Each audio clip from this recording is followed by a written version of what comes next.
Bismillahirrahmanirrahim. Assalamualaikum warahmatullahi wabarakatuh.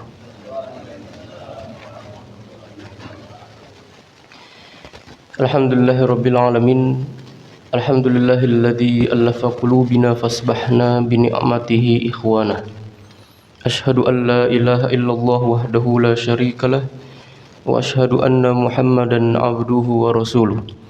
Allahumma salli wa sallim wa barik wa an'im ala nabiyyina Muhammad wa ala alihi wa ashabihi wa man tabi'ahum bi ihsanin ila yaumiddin.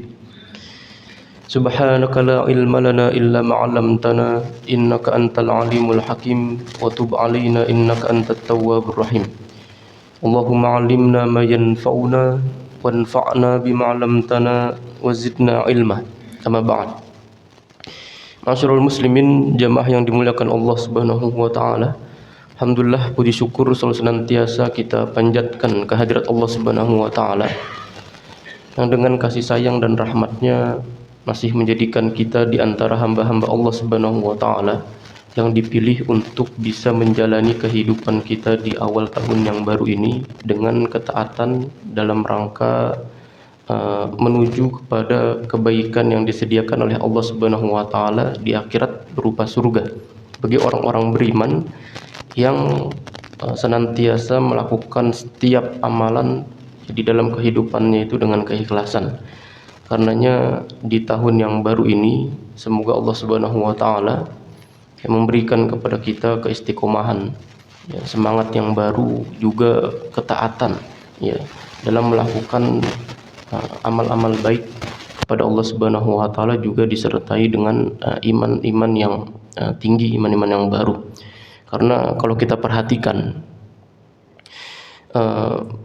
banyak dari kita itu yang tidak sabar untuk menunggu pergantian tahun, padahal mereka tidak sadar bahwa tahun yang mereka tunggu-tunggu itu bisa jadi tahun tempat atau tahun waktu untuk menunggu datangnya kematian mereka. Ya, jadi kita menunggu datangnya tahun, tidak sabar menunggu pergantian tahun, padahal tahun yang ditunggu itu merupakan tahun tempat dia meninggal. Ya, jadi kita nunggu datangnya ajal kita itu tanpa kita sadari. Maka tidak ada yang kemudian perlu, ya, dan selalu untuk kita ingat selain bermuhasabah, mengingat apa yang sudah kita lakukan selama 1 tahun yang lalu. Apakah kita lebih banyak melakukan ketaatan atau justru kemaksiatan? Apakah kita lebih banyak melakukan hal yang penuh dengan kebaikan atau justru keburukan? Maka di sini Allah Subhanahu wa taala, ya, ingin selalu setiap hambanya itu untuk selalu merasa muraqabatullah, ya, merasa selalu diawasi oleh Allah Subhanahu wa taala dengan cara bermuhasabah, ya, mengingat diri bahwa apa yang kita lakukan ini akan ada pertanggungjawabannya di akhirat kelak. Ma'asyiral muslimin yang dimuliakan Allah Subhanahu wa taala, insyaallah kita akan melanjutkan lagi pembahasan kita di dalam kajian tafsir, ya, Imam Ibnu Katsir. Dan insyaallah kita akan membahas kali ini di dalam surat Al-Baqarah ayat yang ke-31. Ya, ayat yang ke-31. Baik. A'udzu billahi minasy syaithanir rajim.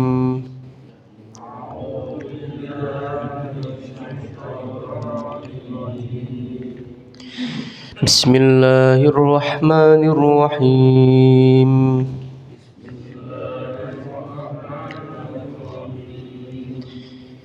وعلم آدم الأسماء كلها ثم عرضهم على الملائكة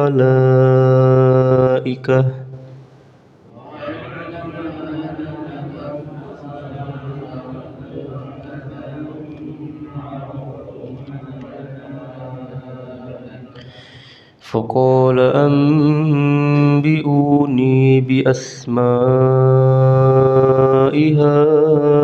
هؤلاء إن كنتم كنتم صادقين.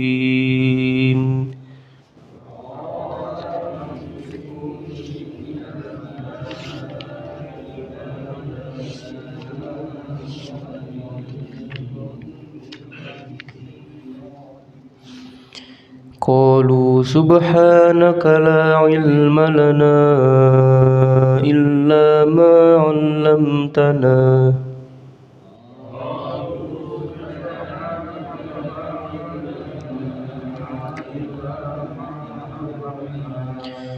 إنك أنت العليم الحكيم.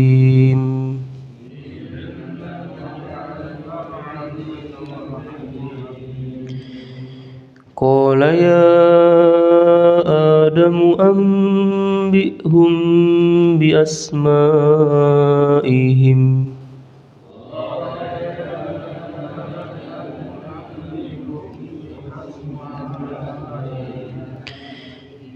فلما أنبأهم بأسمائهم قال ألم أقل لكم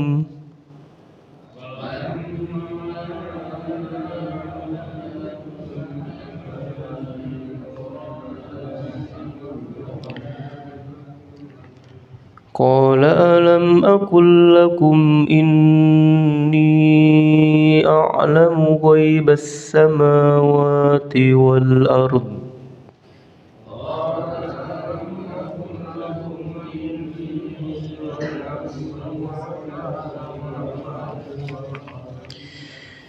وأعلم ما تبدون وما كنتم تكتمون.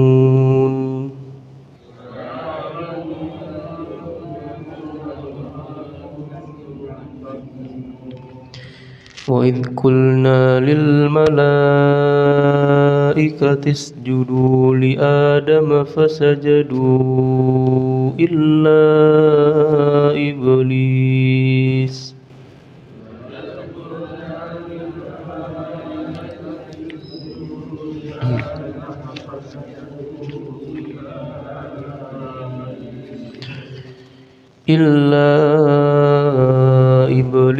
أبى واستكبر وكان من الكافرين.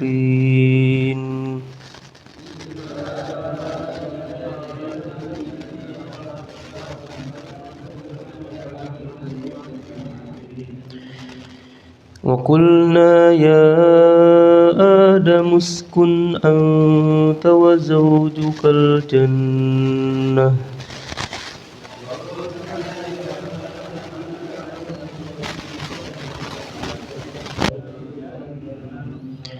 وكلا منها رغدا حيث شئتما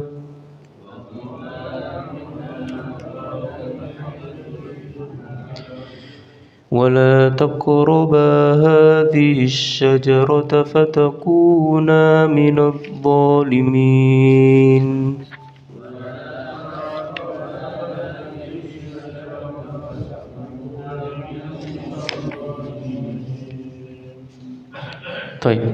Allah Subhanahu wa taala di dalam rangkaian kisah tentang Nabi Adam yang Allah Subhanahu wa taala sebutkan pertama kali di dalam surat Al-Baqarah ini.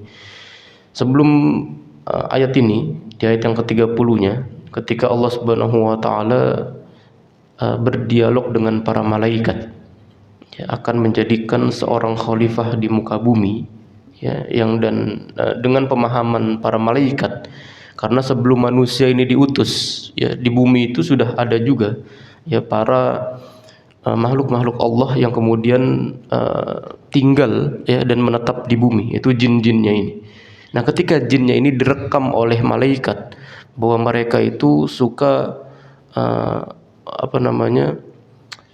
menumpahkan darah, ya, berbuat kerusakan, wa yufsiduna fil ard, ya, wa yasfikud dima, suka berbuat kerusakan dan menumpahkan darah, maka para malaikat itu juga kemudian mengadu kepada Allah Subhanahu wa taala. Ya Allah, apakah Engkau ingin menciptakan, ya, sebuah makhluk yang kerjaannya itu suka merusak dan justru menumpahkan darah? Ya, kenapa enggak kita aja? Toh kita nusabbihu bihamdika wa nuqaddisu lak. Ya, kita malaikat ini juga kerjanya itu nusabbih. Kita kerjanya itu selalu bertasbih terus. Ya, dan nusabbihnya ini pakai fi'il mudhari dalam bahasa Arab, dan itu berarti istimror. Dia pekerjaan yang dilakukan secara terus menerus, nggak pernah berhenti. Ya, tasbih, tasbih, tasbih, tasbih, tasbih. Ya. Maka para malaikat itu berkata, kenapa nggak kita aja? Kita kerjanya juga cuman bertasbih doang, ya, nggak pernah berbuat kerusakan, nggak pernah berbuat kedzaliman dan sebagainya. Di sini maka Allah Subhanahu wa taala mengatakan, inni a'lamu ma la ta'lamun. Sesungguhnya aku lebih mengetahui, ya, segala sesuatu dibandingkan kamu para malaikat. Baru kemudian, ya, Allah Subhanahu wa taala di ayat 31 menjelaskan tentang keutamaan Nabi Adam, menjelaskan tentang keutamaan makhluk yang akan Allah ciptakan di muka bumi, yang itu jauh lebih mulia dibandingkan dengan para malaikat yang lebih banyak bertasbih. Ya, nanti kita lihat, ya, apa keutamaan kita sebagai manusia dibandingkan dengan para malaikat. Ya, padahal malaikat itu kalau secara hitung-hitungan ketaatan, ya, mereka makhluk Allah yang hampir nggak pernah bermaksiat. Ya, kita nggak pernah ngelihat malaikat berzina, gitu, nggak ada. Berbohong, nggak ada. Karena tugas mereka itu tadi hanya bertasbih, taat, melakukan amal-amal kebaikan. Malaikat, ya. Maka Allah Subhanahu wa taala kemudian berfirman, "Wa 'allama Adamal asma'a kullaha." Dan Allah Subhanahu wa taala itu mengajarkan, ya, kepada Nabi Adam nama-nama benda seluruhnya. Tsumma 'araduhum 'alal malaikah.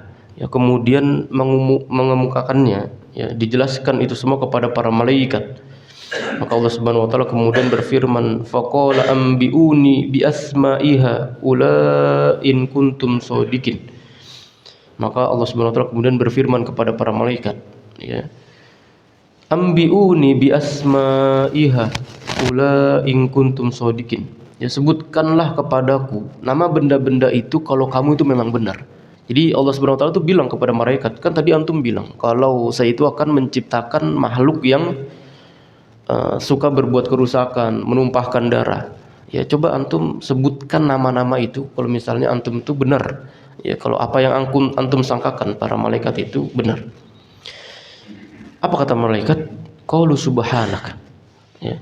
La ilma lana illa ma 'allamtana. Ya Allah, Maha suci Engkau, dan tidak ada yang kami ketahui selain apa yang telah Engkau ajarkan kepada kami. Jadi kalau Allah nggak ngajarin kepada malaikat pun juga malaikat nggak tahu, Pak.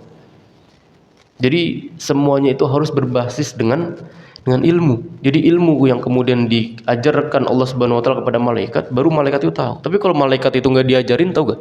Nggak tahu. Sama juga dengan Nabi Adam nanti. La ilma lana illa ma 'allamtana innaka antal alim al hakim. Sungguhnya engkau itu maha alim, maha mengetahui, dan maha hakim, ya, maha bijaksana. Ini ada sebuah disertasi, ya, S3 yang ditulis oleh seorang doktor. Itu hanya membahas tentang Asmaul Husna yang dipilih oleh Allah Subhanahu wa taala dalam setiap ujung ayat. Ya, Allah Subhanahu wa taala di setiap ujung ayat itu kan kadang mengatakan Al-Alim Al-Hakim, kadang innallaha sami'un basir, kadang Allah innaka ala kulli syai'in, beda-beda itu. Nah, para ulama itu kemudian menjelaskan kenapa Allah Subhanahu wa taala itu memberikan di setiap ujung ayat itu Asmaul Husnanya itu yang berbeda-beda. Ya, kadang Qadir, kadang Alim, kadang Sami', kadang Basir, kadang Hakim, ya, kadang Wasi'un Alim, ya, dan itu banyak sekali. Maka para ulama itu kemudian mengatakan itu menyesuaikan dengan ayat yang berbicara sebelumnya. Ya. Maka dalam ayat ini ketika Allah Subhanahu wa taala itu menjelaskan tentang ilmu kepada Nabi Adam, yang ini juga tidak diketahui oleh malaikat, maka Allah Subhanahu wa taala kemudian menyematkan nama Asmaul Husna dalam ayat tersebut dengan nama Al-Alim Al-Hakim untuk menjelaskan bahwa Allah Subhanahu wa taala itu yang maha, bukan hanya sekedar mengetahui, tapi yang maha mengetahui segala sesuatu. Al-Alim juga yang Al-Hakim, dia maha bijaksana. Jadi tahu bahwa segala sesuatu yang diputuskan oleh Allah Subhanahu wa taala itu merupakan keputusan yang konkret yang tidak bisa kemudian diganggu gugat oleh keputusan malaikat. Ya. Innaka antal alimul hakim. Maka di sini Allah Subhanahu wa taala kemudian baru berdialog kepada Nabi Adam lagi. Qala ya Adam, ambihum bi asma'ihim. Adam, ya. Coba tolong kasih tahu mereka. Kasih tahu siapa? Malaikat, ya. Tolong kasih tahu mereka nama-nama benda ini. Jadi Nabi Adam ini kan udah dikasih tahu, ya, wa 'allama Adamal asma' kullahum. Nabi Adam udah dikasih tahu nama-nama bendanya itu. Maka Allah Subhanahu wa taala bilang, "Adam, antum kasih tahu coba tuh nama malaikat sama nama-nama benda ini." Ya, dan itu nanti disebutkan oleh para ulama. Nanti kita jelaskan secara lebih rinci apa sih yang dimaksud dengan nama benda. Karena Nabi Adam itu juga dikasih tahu sama Allah Subhanahu wa taala itu bukan hanya nama benda tapi nama sifat, nama seluruh yang sudah ada di muka bumi ini. Ya, dari sifat, ya misalnya ya baik, pelit, kikir dan sebagainya itu tahu. Tapi tentu nggak pakai bahasa Indonesia, Pak. Ya, saya ngasih tahu pakai bahasa Indonesia enggak ya. Kemudian nama-nama benda bahkan dijelaskan di dalam tafsir Jalalain, ya, itu bahwa Nabi Adam itu dijelaskan tentang nama kentut, tentang nama kentut. Jadi dalam bahasa Arab kentut itu ada dua. Kentut itu ada. Dulu ini kita ngomongin kentut nih, Pak. Ya, menarik karena dalam bahasa Arab itu orang Arab itu tidak kemudian mengistilahkan sesuatu kecuali sesuatu itu pasti punya makna dan punya arti. Ya, saya sudah pernah menjelaskan, orang Arab ketika mengagumi sesuatu itu akan diungkapkan dengan berbagai macam nama. Nah, misalnya orang Arab itu sangat mencintai onta. Maka onta yang hamil 10 bulan itu punya nama. Onta yang hamil 9 bulan punya nama. Onta yang hamil 8 bulan punya nama. Kalau dalam bahasa kita apa tuh? Ya sama aja, onta hamil pokoknya kan. Enggak ada. Onta hamil. Nah, ini pentingnya kita belajar bahasa Arab ini, Pak. Nah, dalam bahasa Arab, onta yang hamil 10 bulan itu namanya asyir. Wa idzal isyaru uttilat. Isyar itu onta yang dia itu hamil dalam keadaan 10 bulan. Ada juga ontanya Nabi Soleh. Itu disebutnya dengan nakoh. Jamal juga artinya onta. Nama onta banyak tuh, Pak. Apa bedanya dia? Ya, itu keunikan bahasa Arab. Orang Arab juga suka dengan singa. Singa mereka ya binatang laki-laki kan, singa. Kadang diungkapnya dengan kalimat asad. Asad itu artinya singa. Kadang namanya itu Usamah. Usamah itu juga artinya singa. Ya, jadi diungkap dengan berbagai macam nama. Nah, termasuk dengan kentut. Kentut itu juga disebut dengan berbagai macam nama. Ada yang dia itu kentutnya itu, mohon maaf nih ngomongin kentut jadinya ya. Ada yang kentutnya itu bersuara dan ada yang kentutnya itu tidak bersuara. Betul gak? Apa dulu dalam bahasa kita ya kentut aja sama kan. Nah, yang kentut yang bersuara namanya dorroh. Ini dorroh itu orang kentut tut bersuara. Ada yang dia itu tidak bersuara namanya apa ya namanya? Saya lupa ya. Ada satu kentut yang gak bersuara namanya. Nanti ada juga kentut yang suara itu kecil. Itu ada juga namanya. Saking detailnya, dan itu semua diajarkan oleh Allah Subhanahu wa taala untuk Nabi Adam. Bayangkan betapa Nabi Adam itu tahu secara detail tentang nama-nama itu. Karena istilah itu kan sulit, Pak. Yang diajarkan sama Allah Subhanahu wa taala itu nama-nama istilah. Jelas. Karena kalau kemudian kita mengungkapkan sesuatu tanpa istilah sulit. Ya misalnya saya mau minum. Ini ada gelas. Tapi kalau gelas ini tidak saya istilahkan, itu sulit jadinya. Misalnya saya minta tolong ambilkan saya ini sesuatu yang berbentuk bulat, ya, warnanya agak bening, terbuat dari kaca dan tempat bisa saya minum. Kelamaan enggak? Lamaan, jangan. Tolong ambilkan saya gelas. Gampang. Jelas, ya. Begitu juga dengan Nabi Adam. Maka Nabi Adam itu diajarkan sama Allah nama-nama seperti itu. Ya, membuat istilah ini namanya gunung, ini bumi, ini tiang, ini itu jelas ya. Nanti kita bahas secara rinci.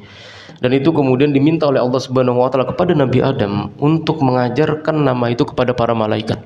Makanya nanti di ayat setelahnya itu Kan para malaikat itu kan disuruh untuk sujud. Wa idh qulna lil malaikati isjudu li Adam. Ya kenapa mereka pada sujud ke Nabi Adam?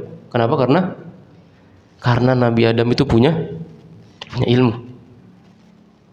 Punya ilmu. Jadi malaikat itu sekelas malaikat, Pak, diminta untuk menjatuhkan ya tempat yang menjadi kemuliaan itu kepala untuk berada di tempat yang paling rendah dalam rangka bersujud kepada Nabi Adam, disebabkan karena Nabi Adam itu punya ilmu. Tapi kalau Nabi Adam nggak punya ilmu, maka seperti apa yang disangkakan oleh para malaikat, yaitu mayufsidu fi dia yang suka berbuat kerusakan, yang suka menumpahkan darah. Itu kalau Nabi Adam itu nggak punya ilmu. Ya. Baik. Maka falamma amba'ahum biasma'ihim, dan ketika diberitahukan sama Nabi Adam nama-nama benda itu, maka Allah Subhanahu wa taala itu kemudian berkata lagi. Apa kata Allah Subhanahu wa taala? Qala alam aqul lakum inni a'lamu ghaibas samawati wal ard wa a'lamu ma tubduna wa ma kuntum taktumun. Ya. Allah Subhanahu wa taala kemudian berfirman lagi, bukankah sudah aku katakan kepadamu. Ya, ini bentuk sabarnya Allah ya dalam menghadapi makhluk-makhluknya yang kadang tuh suka ngeyelan lah. Udah dikasih tahu antum tuh jangan ke sana, nanti antum bakal kena musibah. Tapi karena kita ngeyel, ngerasa sok tahu sama Allah Subhanahu wa taala gitu. Antum pernah ngeliat video dulu di media sosial, ada videonya sangat viral sekali. Ada anak itu di pinggir jalan, yang dia itu sedang nunggu bis kayaknya. Dia sedang senderan di pinggir jalan, ya. Kemudian lagi menunggu itu, kakinya itu digigitin semut. Kakinya digigitin semut. Otomatis dia kan ini ya, ngerasa risih, gelisah, marah-marah, dia ngedumel di situ. Ngapain semut sih gini? Marah-marah, nginjek-nginjek tanahnya itu. Kemudian dia berlalu.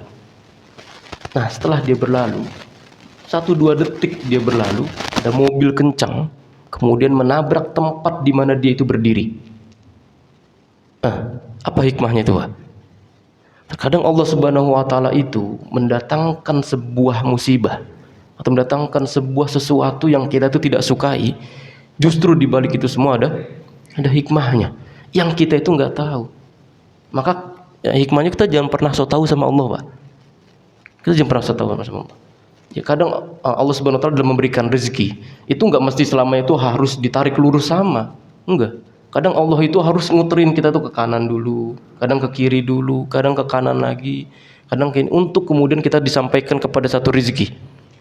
Apa hikmahnya? Untuk membuat kita itu tidak menjadi hamba-hamba Allah yang membangkang, yang sombong, yang ngerasa bahwa segala sesuatu itu bisa diraih.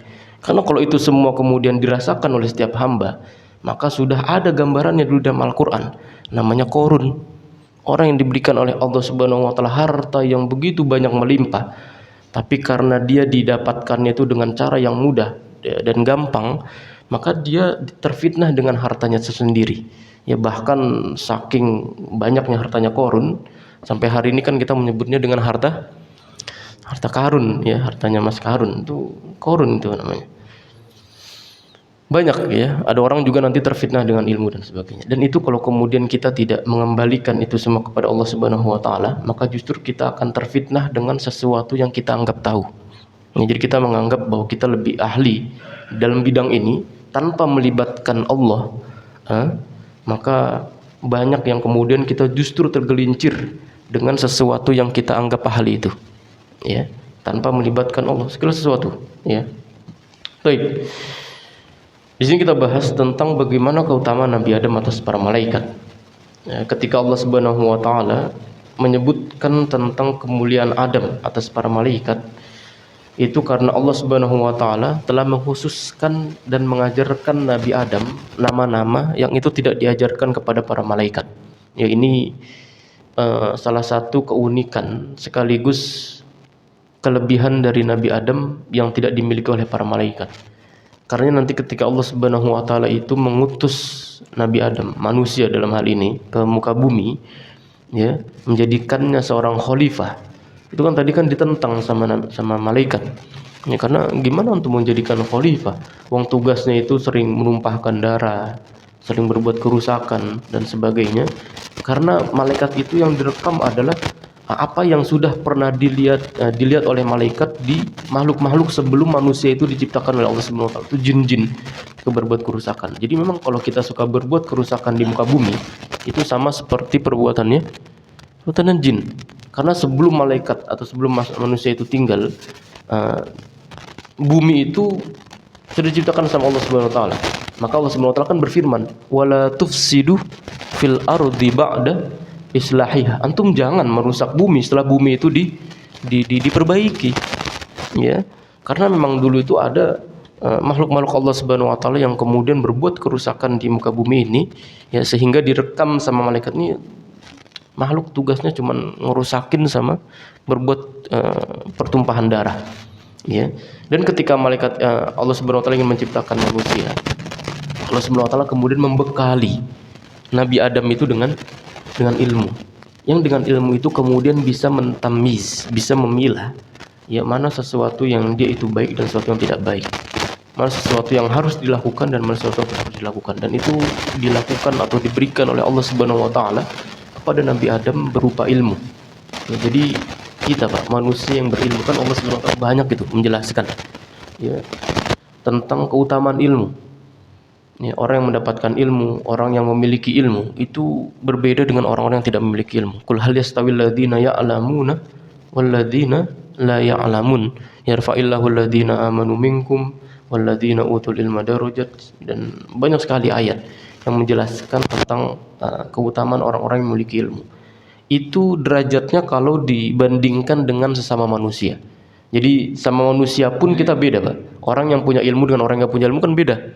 Ya, dari segi bicaranya, kosakata yang dikeluarkan, dari bagaimana cara memutuskan sebuah perkara, dari bagaimana cara bersikap tuh beda. Orang yang punya ilmu dengan orang yang tidak berilmu, ya lebih lebih memiliki bobot.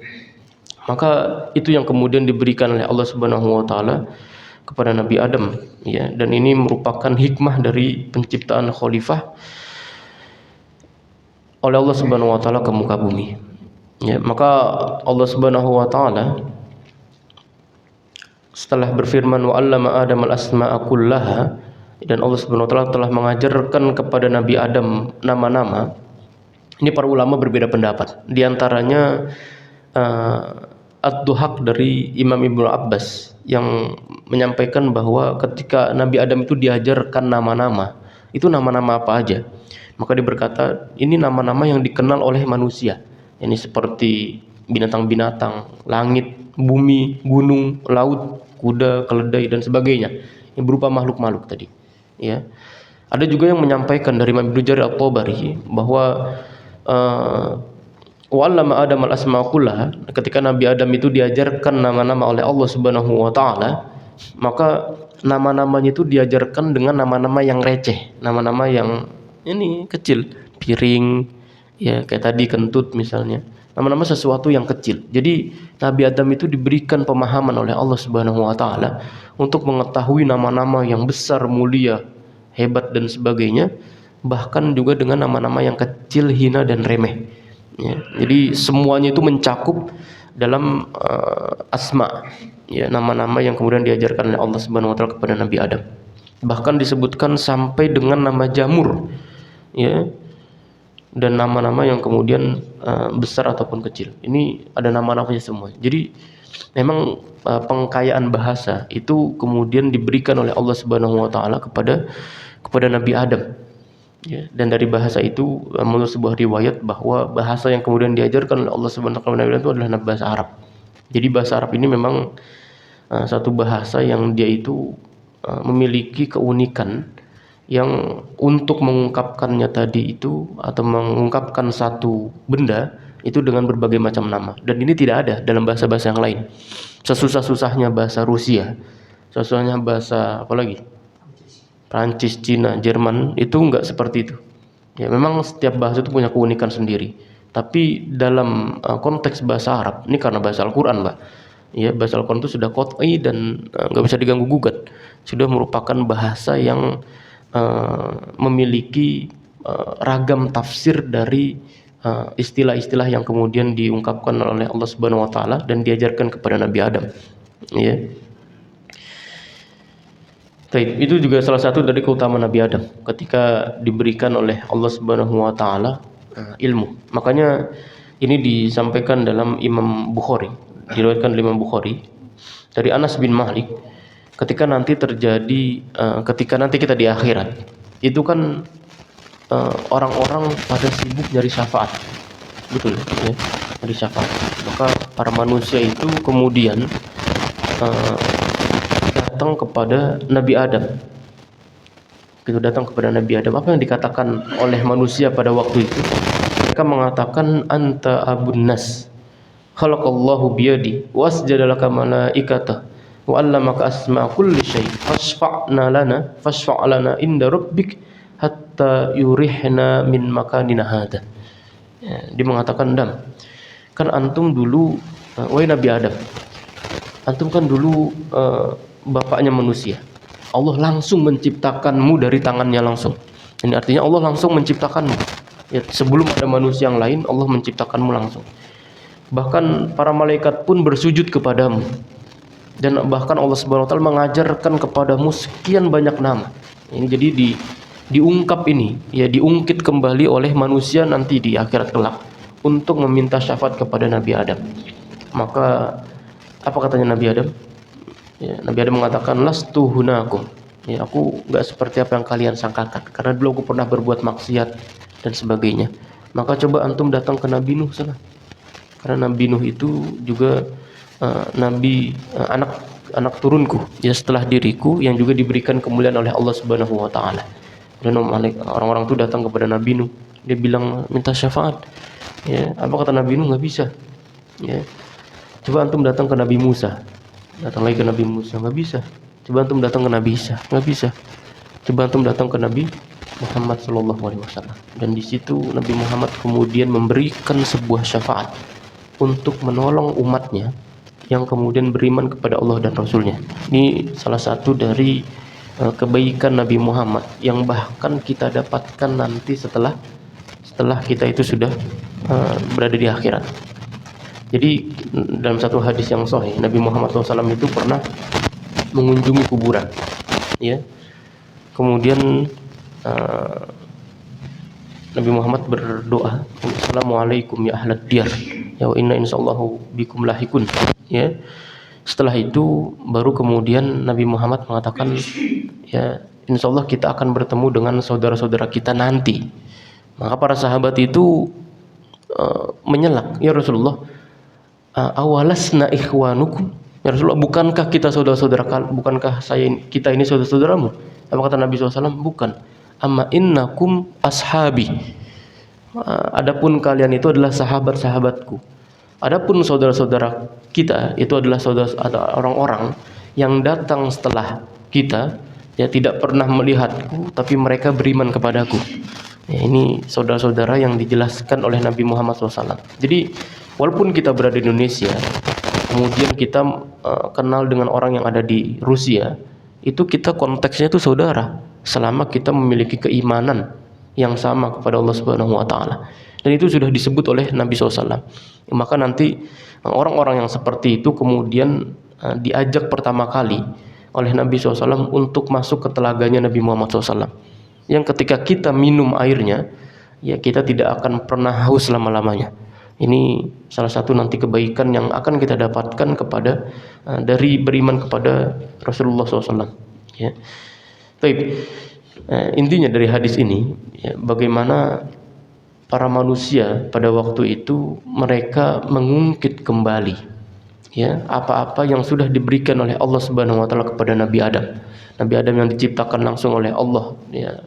Kemudian Nabi Adam yang diutamakan dengan para malaikat bersujud kepadanya. Kemudian Nabi Adam yang diajarkan oleh Allah Subhanahu wa taala ilmu-ilmu itu kepada Nabi Adam. Maka kemudian Allah Subhanahu wa taala berfirman, "Tsumma 'araduhum 'alal malaikah." Kemudian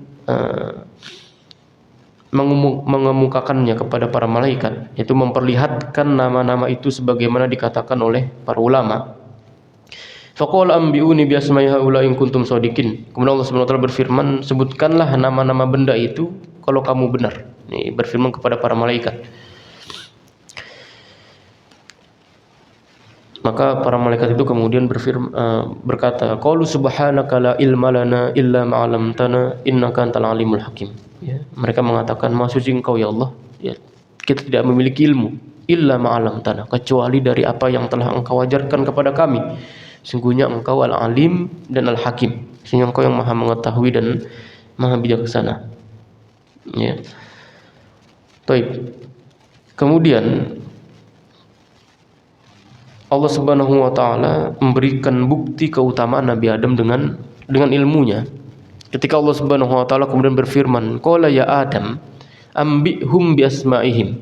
Dan tolong beritahukan kepada mereka para malaikat nama-nama benda ini.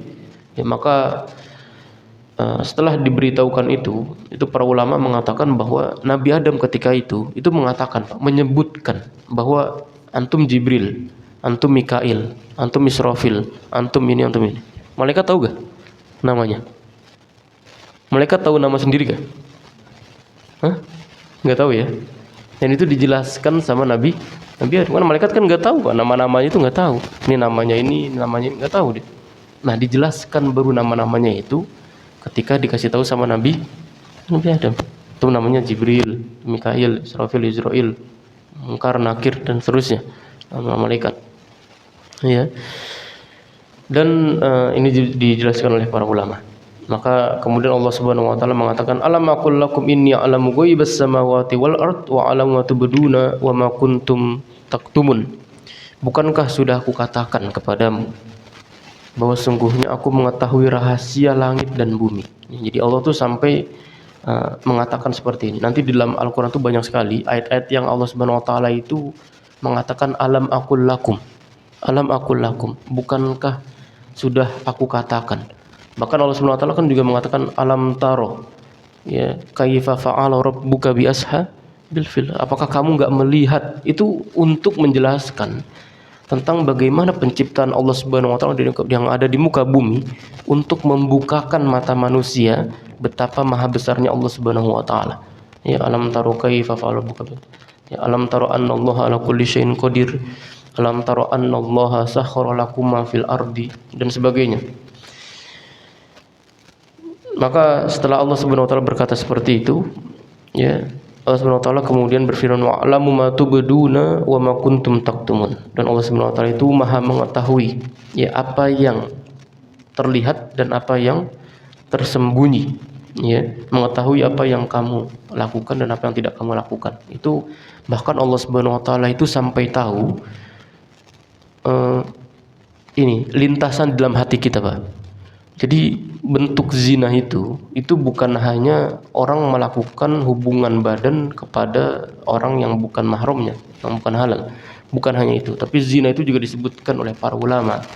Ada namanya zina mata, zina hati, bahkan sampai dengan zina pikiran. Orang yang suka berpikiran kotor, itu bahkan Allah itu tahu, walaupun hanya sekedar melintas. Karena Allah Subhanahu wa taala itu a'lamu ma tubduna wa ma kuntum. Nah, wa ma kuntum taktumunnya itu dan apa-apa yang tidak terlihat, dalam artinya adalah tersembunyi, itu hanya melintas sedikit aja. Itu Allah Subhanahu wa taala tahu. Jadi enggak ada yang pernah kemudian kita ini lepas dari pandangan Allah Subhanahu wa taala. Ya, maka tadi ketika kita merasakan muraqabatullah, ya merasa bahwa Allah Subhanahu wa taala itu dekat dan ada, maka untuk membuat diri kita itu merasa selalu diawasi oleh Allah Subhanahu wa taala dalam setiap perbuatan yang kita lakukan. Ya, terkadang kita ini kalau dalam ramai-ramai seperti ini, ya, hal-hal yang ditunjukkan adalah hal-hal yang baik, ya. Rajin, ya, kemudian baik, sering sedekah, dermawan dan sebagainya. Tapi betapa banyak dari kita yang ketika sedang berada di dalam kesendirian itu justru menjadi hamba Allah yang paling ingkar. Maka ketika Nabi Muhammad SAW itu bersabda, la'alamanna aqwaman min ummati ya'tuna yaumal qiyamah bihasanatin amsalit jibalit tihamah nanti ada dari umatku yang datang pada hari kiamat itu membawa kebaikan sebesar gunung Tihama. Kebaikannya banyak, Pak. Yang sedekah, bangun masjid, umroh, haji, bantu anak yatim, bikin masjid, bikin sekolahan, bantu ini, bikin yayasan, ini dan sebagainya. Amalnya banyak. Sebesar gunung Tihama. Ya. Faja'alnahum haba'an mansura. Maka dijadikan sama Allah itu semua itu sebagai haba'an mansur, sebagai debu-debu yang berterbangan.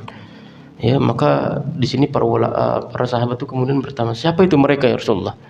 Ya, sifhum lana jallihim, ya, hatta la nakuna minhum wa nahnu la na'lam. Rasulullah, coba tolong kasih tahu kepada kami ciri-ciri mereka, agar kemudian kita ini tidak menjadi seperti mereka sedangkan kita tuh nggak paham. Karena para sahabat itu takut, khawatir, Pak. Loh, jangan-jangan yang disebutkan sama Nabi ini kita. Jangan-jangan kita ini selama ini menjadi orang yang sudah mengumpulkan banyak kebaikan, tapi justru di akhirat itu tidak dianggap sama Allah Subhanahu wa taala kebaikan-kebaikan yang kita lakukan.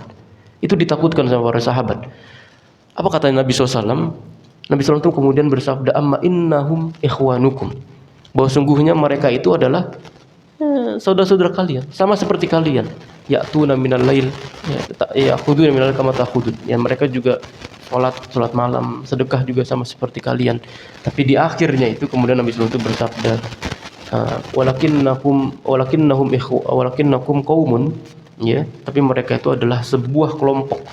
Idza khalau bi maharimillahi intahaquha. Tapi mereka adalah sebuah kelompok yang mereka itu sedang berada dalam kesendirian.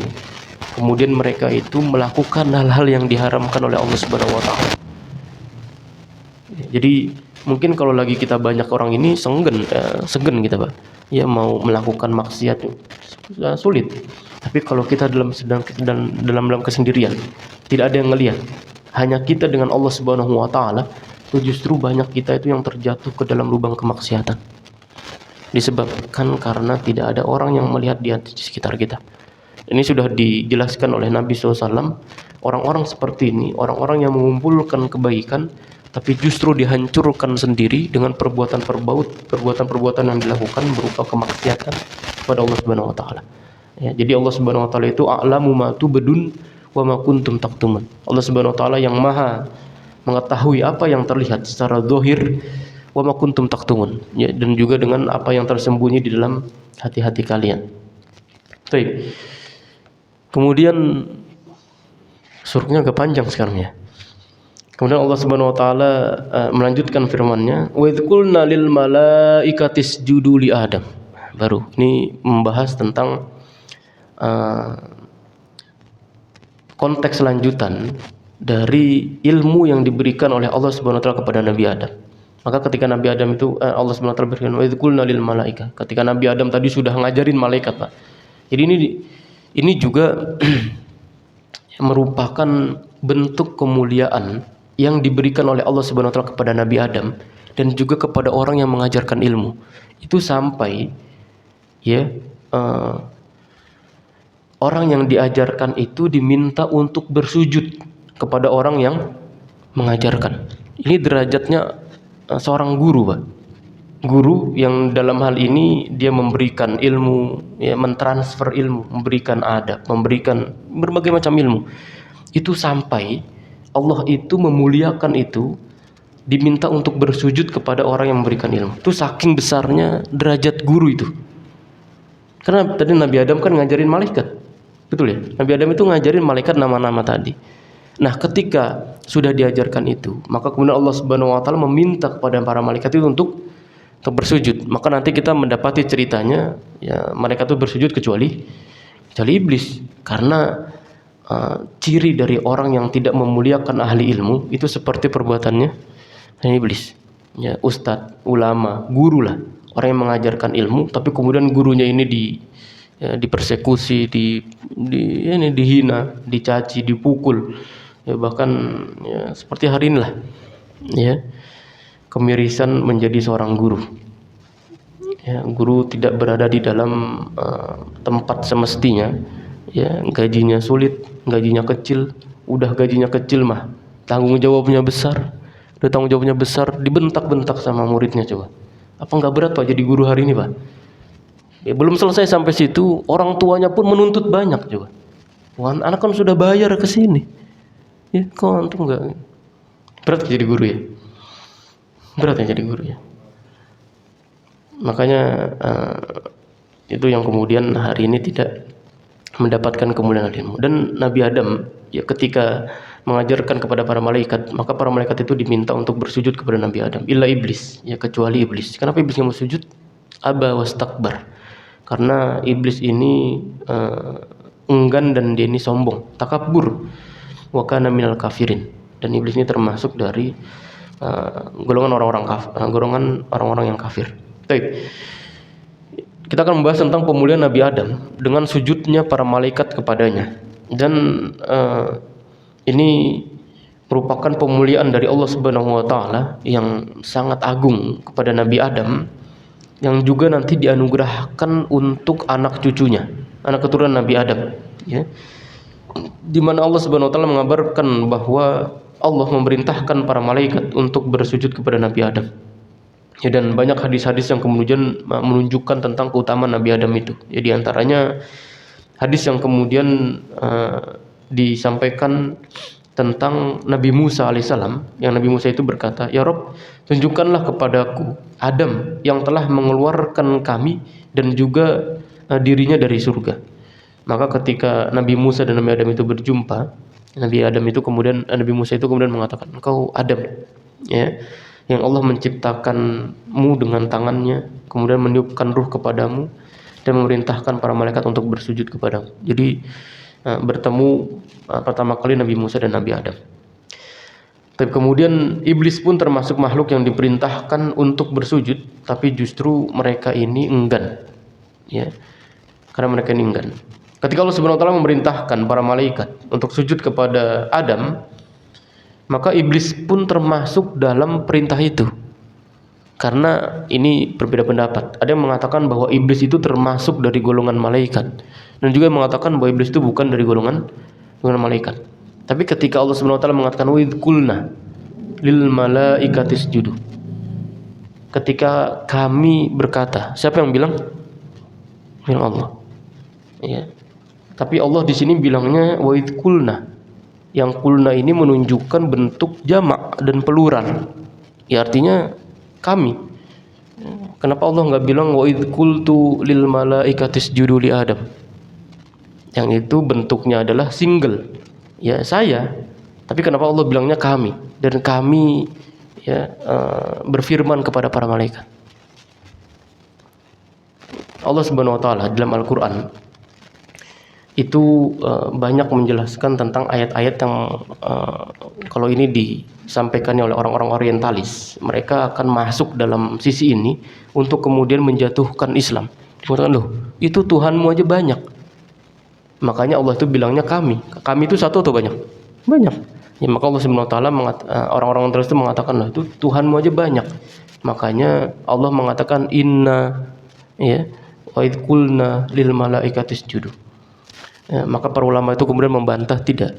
Allah Subhanahu wa taala ketika dalam Al-Qur'an menjelaskan tentang bentuk kami, ya, itu menjelaskan tentang keagungan dan kebesaran Allah Subhanahu wa taala. Ya, inna nahnu nazzalna dzikra wa inna lahu lahafizun. Inna a'tayna kal kautsar. Ya. Dan inna yang lain, ya. Maka ketika Allah Subhanahu wa taala menjelaskan tentang kalimat inna tadi, ya, menunjukkan bentuk kami dan jamak, itu menunjukkan tentang kebesaran Allah Subhanahu wa taala di hadapan para makhluknya. Ya, tapi ketika Allah Subhanahu wa taala menyebutkan tentang ini, yang itu berarti saya atau aku, itu menjelaskan tentang keesaan Allah Subhanahu wa taala. Ya, ketika Allah Subhanahu wa taala berfirman kepada Nabi Musa dalam surat Toha. Ya, kan Allah kan bilang, "Fakhla'na 'alaika bil wadil muqaddasi tuwa." Ya, di situ Allah Subhanahu wa taala mengatakan, "Inni anallahu la ilaha illa ana rabbuku fa'budu." Ya, bahwa saya ini adalah Tuhanmu. Inni anallahu la ilaha illa. Ya, bahwa aku merupakan Tuhanmu. Itu untuk menunjukkan tentang keesaan Allah Subhanahu wa taala. Nanti Bapak-bapak bisa melihat sendiri dalam Al-Qur'an, ketika Allah Subhanahu wa taala menyebutkan tentang dirinya itu cuma satu, itu menjelaskan pasti ayat itu tentang keesaan Allah Subhanahu wa taala. Tapi ketika Allah Subhanahu wa taala berbicara tentang kami, inna wa qulna, itu pasti berbicara tentang kebesaran Allah Subhanahu wa taala, keagungan Allah Subhanahu wa taala di hadapan para makhluknya. Sama seperti dalam ayat ini, ketika Allah Subhanahu wa taala mengatakan wa idz qulna lil malaikati isjudu, itu bukan berarti Allahnya banyak, bukan. Tapi menunjukkan tentang kebesaran Allah Subhanahu wa taala di hadapan para makhluknya, ya. Maka ketika Allah Subhanahu wa taala berfirman tadi kepada malaikat dan juga iblis di sini, ternyata iblis itu enggan. Ya, dan nanti lebih rincinya itu dijelaskan oleh Imam Ibnu Katsir di dalam ayat dalam surat Al-Kahfi. Ketika Allah Subhanahu wa taala kan juga berfirman, "Wa idz qulna lil malaikati isjudu li Adam illa iblis kana minal jinni fafasaqa an amri rabbih." Ya. Para malaikat itu kemudian bersujud kecuali iblis, ya. Kenapa iblis enggan bersujud? Karena minal jin, karena iblis itu termasuk dari golongan jin, fafasaqa an amri rabbi. Tapi justru iblisnya ini fasik, ya, dan kemudian enggan untuk mentaati perintahnya Allah Subhanahu wa taala. Oleh karena itu Imam Ibnu Abbas menyampaikan bahwa sebelum iblis melakukan perbuatan maksiat, ya, iblis ini termasuk dari golongan malaikat, Pak. Namanya itu Azazil. Namanya iblis itu Azazil, dan ini banyak ya disebutkan dalam riwayat-riwayat Israiliyat, ya, tentang kisah-kisahnya Azazil ini. Jadi dulu iblis ini merupakan makhluk Allah Subhanahu wa taala itu yang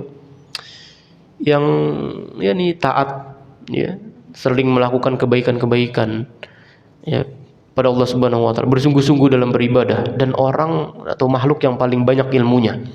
Dan hal itulah yang kemudian membuat dirinya itu timbul sifat sombong, karena ternyata Allah Subhanahu wa taala itu menghadirkan satu makhluk lagi yang dianggap oleh iblis itu sebagai tandingannya.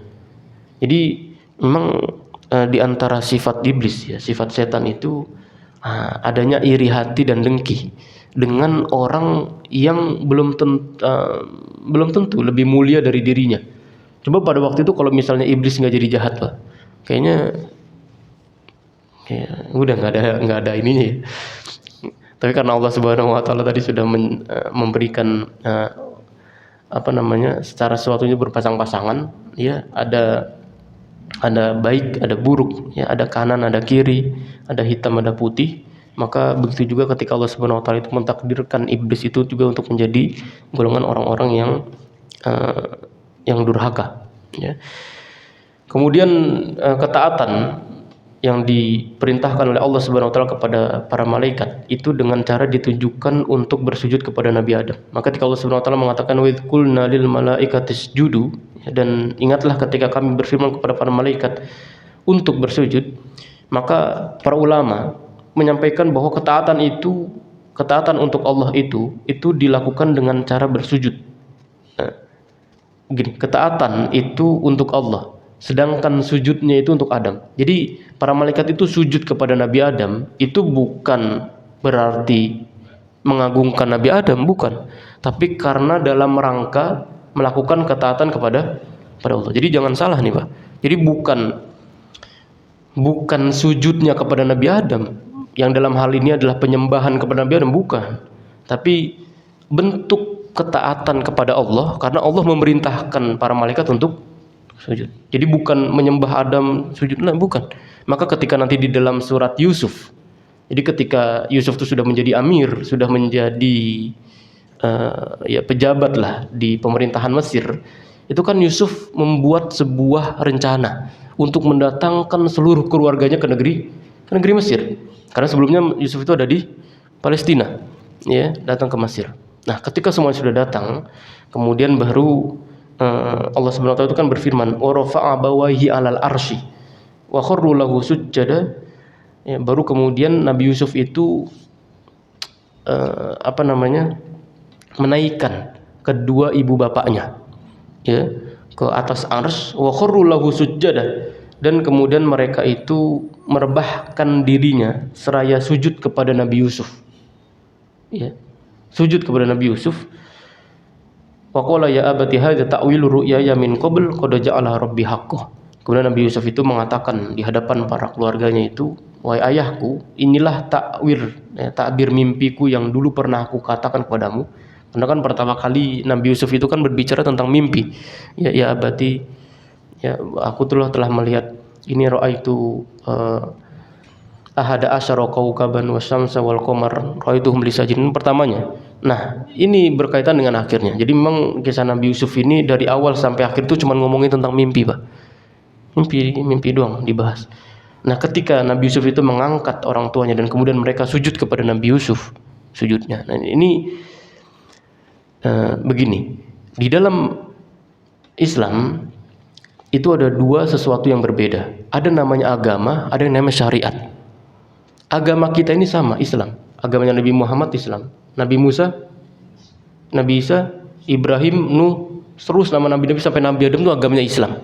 Nah, tapi syariatnya ini syariatnya berbeda, paham nggak? Syariatnya ini berbeda. Dulu di zamannya Nabi Musa, orang yang mau bertobat nih, apa yang dilakukan oleh Bani Israel pada waktu itu? Faqtulu anfusakum. Jadi kalau antum mau bertobat dan tobat ini mau diterima sama Allah Subhanahu wa taala, antum harus bunuh diri. Itu ciri dari tobat yang mau diterima. Apa di zaman kita kayak gitu? Enggak. Karena syariatnya berbeda. Dan di zaman Nabi Ibrahim syariatnya berbeda. Dulu di zaman Nabi Sulaiman, orang punya istri mah bebas, Pak. Berapa istri Nabi Sulaiman? Banyak. Apa bisa kita tetapkan syariat itu ke syariat kita? Nggak bisa. Nah, repot orang punya istri 100 ya. Istri 1 aja kewalahan. Maka syariatnya berbeda, paham ya? Ada namanya agama, ada yang namanya syariat. Nanti ketika di akhir zaman Imam Mahdi sudah muncul, kan dirikan sholat itu. Kemudian turun Nabi Isa. Nah, ketika Nabi Isa turun, apakah dia menjalankan syariatnya Nabi Isa atau ngikut syariatnya Nabi Muhammad? Syariat Nabi Muhammad. Jadi ada yang berbeda, Pak. Ada yang namanya syariat, ada yang namanya agama.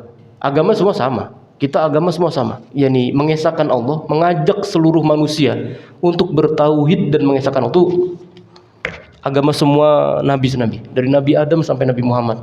Ngajaknya itu ke tauhid. Itu sepakat semuanya. Nah, tapi syariatnya, penerapannya itu berbeda. Nah, ketika di zaman Nabi Yusuf, syariat bentuk penghormatan orang kepada orang yang lebih mulia itu dengan cara sujud. Hari ini udah nggak ada. Maka ketika Nabi SAW itu mengatakan, para sahabat itu diantaranya Mu'adz bin Jabal itu mengatakan, gue pernah datang ke negeri Syam dan aku mendapati di negeri Syam itu orang-orang atau masyarakat yang bersujud kepada orang yang mulia. Jadi cara mereka mengagungkan seorang itu dengan cara bersujud. Maka kemudian ini diadukan kepada Nabi SAW. Apa kata Nabi? Nabi SAW itu mengatakan, ya, lau kuntu amiran basyarun yasjudu li basyarin la amartul mar'ata an tasjuda li zawjiha min idhami haqqihi 'alaiha. Ini kata Nabi SAW. Kata Nabi SAW, enggak. Seandainya aku dibolehkan, ya, artinya kalau syariatku ini dibolehkan oleh Allah Subhanahu wa taala untuk memerintahkan manusia sujud kepada orang lain, apa kata Nabi SAW? Maka aku akan memerintahkan istri, perempuan dalam hal ini, untuk sujud kepada suaminya. Kenapa? Karena saking besarnya tanggung jawab, ya, dan juga keutamaan seorang suami di hadapan istrinya. Jadi syariatnya berbeda, Pak. Dan kalau Nabi SAW tadi diberikan syariat itu, maka Nabi SAW itu akan memerintahkan kepada setiap para istri untuk sujud ke suaminya itu. Ini seharusnya didengari sama ibu-ibu ini, ya, Pak. Ya. Saking besarnya. Karena hari ini, ya Allah, ya, kita banyak minta perlindungan sama Allah Subhanahu wa taala. Banyak istri-istri itu yang justru membangkang. Bahkan istri, ya, berkhianat kepada mantunya sendiri. Ya, ini kan aneh, Pak. Nggak masuk akal, ya. Kayak kok ada zaman seperti ini, Pak? Dulu ada gak zaman seperti ini di zaman Nabi, ada gak? Ini ibu mertua selingkuh sama menantunya. Ada gak di zaman Nabi? Hampir nggak ada riwayatnya kita ya, nggak pernah mendengar riwayatnya. Tapi zaman ini ada riwayatnya itu, Pak. Ya jelas kita hidup dan menjadi saksi sejarah itu, bahwa ibu mertua itu selingkuh dengan menantu. Dan ini ya bentuk dari kerusakan ketika ditimbulnya dari hati yang rusak penuh dengan ini kefasikan, dari maksiat-maksiat yang dilakukan, maka hati itu menjadi mengeras, jadi hitam pekat, hingga kemudian tidak bisa lagi memilah la ya'rifuna mungkaron la ya'rifuna ma'rufan wa la yunkiruna mungkaran. Dia tidak lagi mengetahui mana yang ma'ruf dan tidak lagi bisa memilah mana yang mungkar. Jadi semua itu sama, syubhat dia. Dia masuk ke dalam syubhat itu, dan ini ya, banyak terjadi kepada kita. Dan inilah yang kemudian dijelaskan oleh Allah Subhanahu wa taala. Kemudian terakhir tentang kesombongannya iblis ketika Allah Subhanahu wa taala mengatakan fasajadu illa iblis aba wastakbara wa kana minal kafirin. Maka sujudlah mereka Nabi Adam kepada sujudlah malaikat itu kepada Nabi Adam kecuali iblis ya, dan iblis ini merasa enggan dan merasa sombong ya. Jadi ciri sombong itu ada dua. Ciri sombong, orang dikatakan sombong itu ada dua. Yang pertama batarul haq, dia menolak kebenaran.